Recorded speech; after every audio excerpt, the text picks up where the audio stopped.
नमस्कार दोस्तों, स्वागत है आपका कल्कि पुराण के 25वें अध्याय में। दोस्तों, अब तक हमने देखा कि अध्याय 24 में भगवान कल्कि ने अधर्म को समाप्त कर सतयुग की पुनर्स्थापना की। उन्होंने धर्मराज्य की स्थापना कर समाज को वैदिक परंपराओं के अनुसार पुनर्गठित किया। अब संसार में सुख, शांति और समृद्धि फैल गई थी। दोस्तों, अब अध्याय 25 में बताया गया है कि भगवान कल्कि ने अपने राज्य की व्यवस्था को कैसे संचालित किया। उन्होंने अपने अनुयायियों और राजाओं को कौन कौन से दायित्व सौंपे। सतयुग के पूर्ण रूप से स्थापित होने के संकेत क्या थे। तो दोस्तों, चलिए इसे शुरू करते हैं। भगवान कल्कि की राज्य व्यवस्था। चारों दिशाओं में धर्मराज्य की स्थापना। भगवान कल्कि ने अपने चारों प्रमुख योद्धाओं को पृथ्वी के चारों दिशाओं में धर्म की रक्षा के लिए नियुक्त किया। उत्तर दिशा सुमंत को सौंपा गया, जिन्होंने हिमालय के क्षेत्रों में धर्म का प्रचार किया। दक्षिण दिशा प्राज्ञ को सौंपा गया, जिन्होंने दक्षिण भारत में वेदों के प्रचार को पुनर्जीवित किया। पूर्व दिशा बलार्क को सौंपा गया, जिन्होंने गंगा के तट पर वेदों की शिक्षाओं को पुनः स्थापित किया। पश्चिम दिशा विष्णुमित्र को सौंपा गया, जिन्होंने सिंधु और पश्चिमी क्षेत्रों में धर्म का विस्तार किया। इसके बाद हम बात करते हैं न्याय प्रणाली की स्थापना।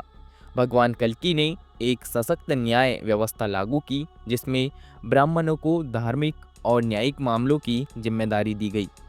क्षत्रियों को सुरक्षा और शत्रुओं से रक्षा का कार्य सौंपा गया।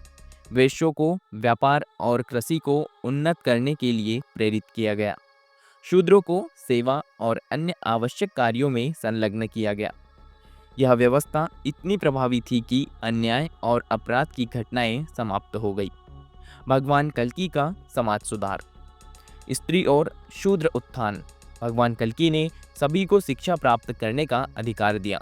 उन्होंने घोषणा की, जो भी धर्म के मार्ग पर चलेगा वह मोक्ष का अधिकारी होगा, चाहे वह किसी भी वर्ग या जाति का हो। उन्होंने महिलाओं को पुनः सम्मान दिलाया और उन्हें शिक्षा, तप और ध्यान का अधिकार दिया। उन्होंने बताया कि नारी सम्मान से ही समाज की उन्नति होती है। कृषि, व्यापार और उद्योग का पुनर्गठन।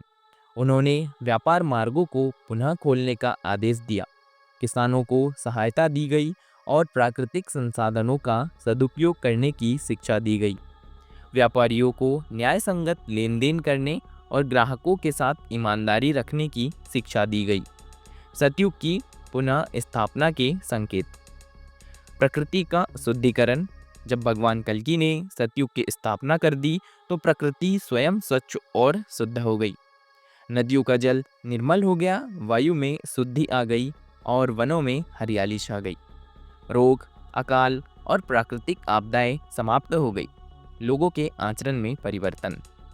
लोभ, क्रोध, ईर्ष्या, अहंकार जैसी बुरी प्रवृत्तियां समाप्त हो गई। सभी लोग सत्य, दया, करुणा और प्रेम का पालन करने लगे। धर्म, अर्थ, काम और मोक्ष का संतुलन स्थापित हो गया।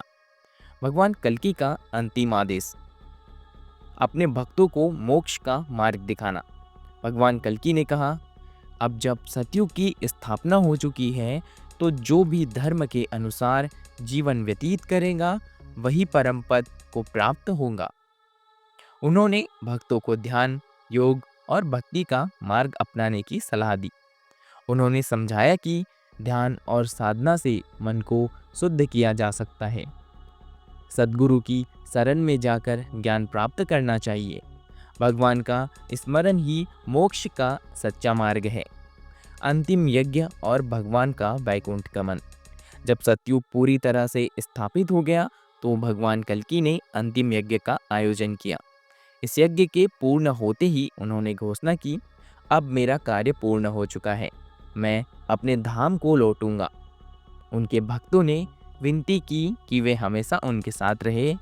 तब भगवान कल्कि ने कहा, जो भी सच्चे मन से मेरा स्मरण करेगा वह मेरे दिव्य लोक में आएगा। दोस्तों, ये था आज का अध्याय 25। अब देखते हैं कि इस अध्याय में हमने क्या देखा, इसका सारांश क्या है। भगवान कल्कि ने संपूर्ण पृथ्वी पर धर्म की स्थापना की। उन्होंने न्याय, शिक्षा, कृषि, व्यापार और समाज में सुधार किए। उन्होंने सतयुग की पूर्ण रूप से पुनर्स्थापना कर दी। उन्होंने अपने भक्तों को भक्ति और योग का मार्ग दिखाया। उन्होंने अपने कार्य को पूर्ण कर अंततः अपने धाम को प्रस्थान किया। दोस्तों, अध्याय 25 का निष्कर्ष हम देखते हैं। भगवान कल्कि का अवतार सफलतापूर्वक सतयुग की स्थापना के साथ समाप्त हुआ। उन्होंने अधर्म का नाश कर धर्म का प्रचार किया। उन्होंने समाज को आध्यात्मिक और नैतिक रूप से उन्नत किया। उन्होंने अपने भक्तों को सच्चे धर्म का मार्ग दिखाया और अंततः वैकुंठ धाम लौट गए। दोस्तों, ये था आज का एक अध्याय 25। दोस्तों, अगर यह वीडियो आपको पसंद आया हो तो वीडियो को लाइक करें, चैनल को सब्सक्राइब करना ना भूलें और इस वीडियो को ज़्यादा से ज़्यादा शेयर कर दें। मिलते हैं हम इसी के तरह अगले वीडियो में।